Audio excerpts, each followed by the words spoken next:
प्यारे बच्चों, अस्सलाम वालेकुम रहमतुल्लाहि व बरकातहू। मुझे उम्मीद है कि आप खैरियत से होंगे। जहां तक आज के टॉपिक का ताल्लुक है, आज का टॉपिक जो हम पढ़ने जा रहे हैं या डिस्कस करने जा रहे हैं वो है deforestation, causes of deforestation and consequences of deforestation.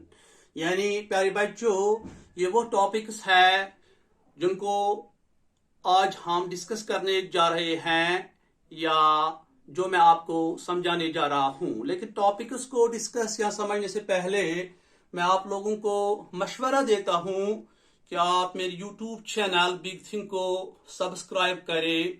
Subscribe करने के साथ साथ आप इस चैनल को लाइक और शेयर भी करें। चलो अब हम टॉपिक पर ही जाएंगे। सबसे पहले हमें समझना है कि डिफॉरेस्टेशन क्या होती है। प्यारे बच्चों, जैसे कि आप जानते हैं कि आज कल फॉरेस्ट्स को, प्लांट्स को बेतहाशा काटा जाता है।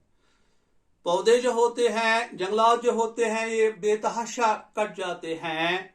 ये क्यों बेतहाशा कट जाते हैं? क्योंकि उसके पीछे कोई न कोई वजह होती है। प्यारे बच्चों, जो लोग होते हैं वो जंगलात को बेतहाशा इसलिए काटते हैं, वो जंगलों को इसलिए साफ करते हैं क्योंकि जो वहां फिर वो लैंड जंगलात की होती है, वो उस लैंड पर फिर एग्रीकल्चर कल्टीवेट करते हैं। तो एग्रीकल्चर कल्टीवेट करने के लिए, ज़राअत उगाने के लिए लोग जंगलों को बेतहाशा काटते हैं, लोग डिफॉरेस्टेशन करते हैं। प्यारे बच्चों, किसी वक्त ऐसा होता है कि लोगों को मकान तामीर करने के लिए जगह नहीं होती है और मकानों को तामीर करने के लिए लोग फिर जंगलों को काटते हैं। फिर वो अपने घर, अपने मकान जंगल की जमीन पर ही तामीर करते हैं। या जो गवर्नमेंट होती है, गवर्नमेंट फैक्ट्रीज और इंडस्ट्रीज सेटअप करने के लिए जंगलों को काटती है। और जहां तक इस होल प्रोसेस का ताल्लुक है, इस होल प्रोसेस को हम डिफॉरेस्टेशन कहते हैं। प्यारे बच्चों, अब सवाल पैदा होता है, how we can define deforestation. हम डिफॉरेस्टेशन को किस तरह डिफाइन करेंगे? इट इज वेरी सिंपल, ये बहुत आसान है। We can simply define deforestation: indiscriminate cutting of trees or indiscriminate cutting of forests and utilizing that land for cultivation of agriculture, setting up of industries and factories and for other commercial purposes is called deforestation. उसको हम deforestation कहते हैं। मुझे उम्मीद है कि आपने आप ये डिफॉरेस्टेशन पूरी तरह से अंडरस्टैंड किया होगा। इसके बाद हमें देखना है कि उसके कॉजेज क्या है। What are the causes of deforestation? जैसा कि मैंने आपको पहले ही बताया, इशारा दिए कि उसके कॉजेज क्या होते हैं। हर एक चीज के पीछे कोई न कोई वजह होती है, कोई न कोई कॉज होता है। प्यारे बच्चों, पहला जो कॉज है डिफॉरेस्टेशन का, वो ये है प्रोक्यूरिंग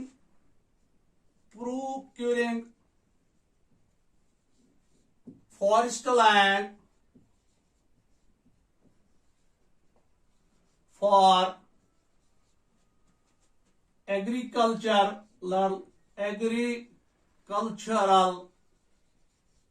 कल्टीवेशन। जैसा कि मैंने आपको बताया कि जो लोग होते हैं वो जंगलों को इसलिए काटते हैं क्योंकि वो इस लैंड पर फिर अपना एग्रीकल्चर, अपना ज़राअत कल्टीवेट करते हैं। This is the first cause of deforestation. और दूसरा कॉज ये है making houses in forest land। दूसरा कॉज प्यारे बच्चों ये है कि जो लोग होते हैं वो जंगलों को इसलिए काटते हैं क्योंकि फिर वो वहां अपने मकान बनाते हैं, अपने मकान तामीर करते हैं, making houses in forest land. It is the second cause of deforestation. और जहां तक थर्ड कॉज का ताल्लुक है, building up of industries and factories.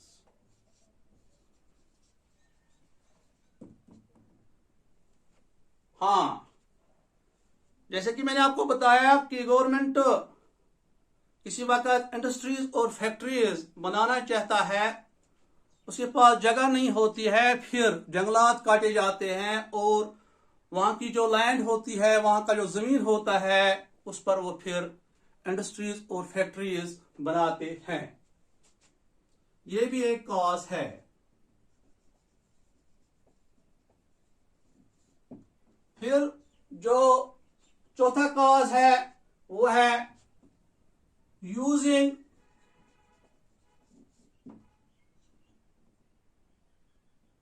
Forest wood as fuel. जो ये फॉरेस्ट वुड होता है वो लोग एज फ्यूअल इस्तेमाल करते हैं, अपना गुज़ा पकाने में इस्तेमाल करते हैं। ये भी एक कॉज है। और भी बहुत सारे कॉजेस हैं। फायर्स भी एक कॉज है, आग भी इसके लिए जिम्मेदार है। लेकिन जहां तक फायर्स का ताल्लुक है प्यारे बच्चों, फायर आग जो होता है, जहां तक आग का ताल्लुक है, ये दो किस्म के होते हैं। एक होता है नेचुरल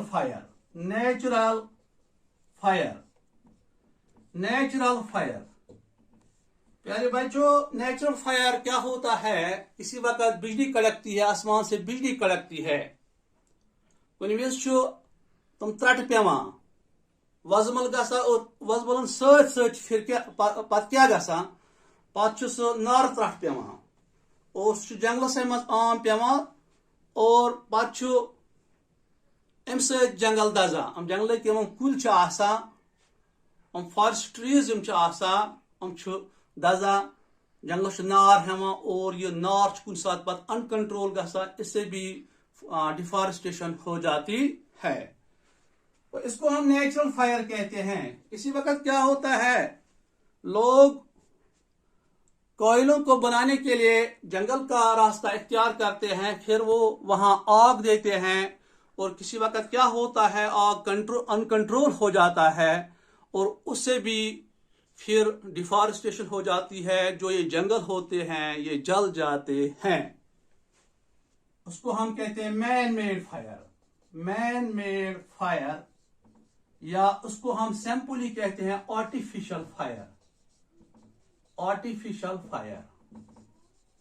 प्यारे बच्चों, जहां तक इन चीजों का ताल्लुक है, दरअसल यही चीज डिफॉरेस्टेशन के लिए जिम्मेदार है। These are the main causes of deforestation, यानी procuring forest land for agriculture cultivation, making houses in forest land, building up of industries and factories and forest land, using forest wood as fuel. These are the main causes of deforestation. इसके बाद हमें देखना है कि what are the consequences of deforestation. इसके consequences क्या होते हैं, उसके रिजल्ट्स क्या होते हैं, उसके नताइज क्या होते हैं। प्यारे बच्चों, जहां तक डिफॉरेस्टेशन के कॉन्सिक्वेंसेस का ताल्लुक है, it causes droughts and floods. प्यारे बच्चों, जो ये डिफॉरेस्टेशन होती है, जब पौधे बेतहाशा कट जाते हैं, जब उनको बेतहाशा काटा जाता है, तो उससे क्या होता है, उससे सूखा पड़ता है, उससे काहसाली पड़ती है, उससे गर्मी बढ़ जाती है और इस तरह फिर सैलाब भी आते हैं। इसका मतलब यह है कि जो डिफॉरेस्टेशन है इससे ड्राउट्स हो जाते हैं और फ्लड्स भी आते हैं। और दूसरा यह है, it converts fertile land into desert। जो फर्टाइल लैंड होती है प्यारे बच्चों, जरखेज जो जमीन होती है, फिर वो डेजर्ट में तब्दील हो जाती है, फिर वो बंजर बन जाती है, फिर वो बंजर जमीन में तब्दील हो जाती है। क्योंकि मैंने आपको कहा पहले भी कि जो ये पौधे होते हैं, जो ये जंगलात होते हैं, उनका ताल्लुक बराह रास्त पानी से है, बारिश से है, वाटर साइकिल से है। जब जंगलात ही खत्म हो गए, जब पौधों की तादाद ही कम हो गई, तो उसका असर बराह रास्त बारिश पर पड़ता है और इस तरह जो फर्टाइल लैंड होती है वो डेजर्ट में तब्दील हो जाती है। नंबर तीसरा जो है, इट कॉजेस सॉइल इरोजन। इससे सॉइल इरोजन भी हो जाता है, क्योंकि जैसा कि आपको मालूम होगा कि सॉइल इरोजन क्या होता है। The turning up of top soil, it is simply the turning up of top soil, उसको हम सॉइल इरोजन कहते हैं। आपने देखा होगा कि किसी वक्त किसी जगह जहां ये पौधे नहीं होते हैं, जहां बंजर जमीन होती है, वहां जो जमीन होती है वो खुद खिसक जाती है। नीर नीर गसा नीर नीर, क्योंकि वहां पौधे नहीं होते हैं और उसको हम सॉइल इरोजन कहते हैं। लेकिन जो ये पौधे होते हैं ये सॉइल इरोजन को कंट्रोल करने में एक अहम रोल निभाते हैं, क्योंकि जहां पौधे ज्यादा होते हैं, जो जमीन पर पौधे ज्यादा होते हैं, वहां जो पौधों के जड़ें होती हैं वो जमीन को पकड़ते हैं, वो जमीन को मजबूत रखते हैं और वहां सॉइल इरोजन के ज्यादा चांसेस नहीं होते हैं। लेकिन जब जंगलात ही कट गए तो सॉइल इरोजन के चांसेस भी बढ़ जाते हैं। इसलिए मैंने यहां पेन डाउन किया सॉइल इरोजन, यानी इट कॉजेस सॉइल इरोजन। आप जानते हैं कि जहां सॉइल इरोजन हो जाती है, फिर वहां मशवरा दिया जाता है वहां प्लांटेशन ज्यादा करो, क्योंकि जो सॉइल इरोजन होती है वो रुक जाए। प्लांट सॉइल इरोजन को रोकने में एक अहम रोल निभाते हैं। तो इसका मतलब यह है कि डिफॉरेस्टेशन से सॉइल इरोजन हो जाती है। It causes imbalance in water cycle. जैसे कि आप जानते हैं कि वाटर साइकिल में ये प्लांट्स एक अहम रोल अदा करते हैं। थोड़ा मैं आपको इशारा प्रोवाइड करूंगा कि प्लांट्स में एक प्रोसेस हो जाती है जिसको हम ट्रांसपायरेशन कहते हैं। ट्रांसपायरेशन से ये प्लांट्स पानी जो होते हैं उनमें वो लॉस हो जाता है, यानी the loss of water through the aerial parts of plants, especially through leaves, it is called transpiration। और फिर ये जो पानी होता है, जो ये ड्रॉपलेट्स ऑफ वाटर होते हैं, ये एनवायरमेंट में चले जाते हैं और वहां ये वाटर साइकिल में एक अहम रोल निभाते हैं। और इस तरह जब ये पौधे कट जाते हैं तो वाटर साइकिल में एक इम्बैलेंस रोनमा हो जाता है, वो तवाजुन वाटर साइकिल में नहीं रहता है जो रहना चाहिए। Imbalance in water cycle.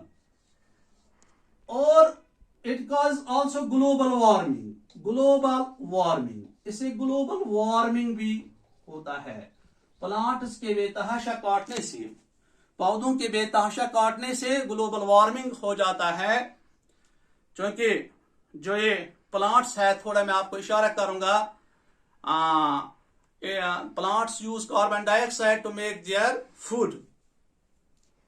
ये कार्बन डाइऑक्साइड को इस्तेमाल करते हैं। जब प्लांट्स ही खत्म हो गए तो कार्बन डाइऑक्साइड की मिकदार जो होती है वो एनवायरनमेंट में बढ़ जाती है और इस तरह गर्मी भी बढ़ जाती है, क्योंकि ये ग्रीन हाउस गैस है। और इस तरह ग्लोबल वार्मिंग भी डिफॉरेस्टेशन से हो जाती है, यानी जमीन का जो टेम्परेचर है, यूनिवर्स का जो टेम्परेचर है वो बढ़ जाता है। और इससे पोल्यूशन भी हो जाता है, प्लांट्स के काटने से पोल्यूशन भी हो जाता है, आलूदगी भी हो जाती है। या एक और चीज है, it causes loss of habitat of wild animals, loss of habitat of wild animals. हाँ, जो ये जंगलात है, जब ये बेतहाशा कट जाते हैं तो जो ये जंगली जानवर होते हैं जो वहां रहाइश पजीर होते हैं जंगलों में, वो बेघर हो जाते हैं, वो होमलेस बन जाते हैं। और इस तरह जो उनकी स्पीशीज है उस पर फिर बुरा असर पड़ता है और आहिस्ता आहिस्ता जो ये जंगली जानवर होते हैं वो गायब हो जाते हैं। दे बिकम एक्सटिंक्ट, वो गायब हो जाते हैं। ये भी एक उसका कॉन्सिक्वेंस है। मैं आपको फिर ये थोड़ा रिपीट करूंगा। It causes droughts and floods. It converts fertile land into desert. Deforestation causes soil erosion. It causes imbalance in water cycle. It causes global warming. It causes pollution. It causes loss of habitat of wild animals. As a result, they become extinct. It was all about today's lecture. I hope that you have understand it very clearly. Thanks a lot.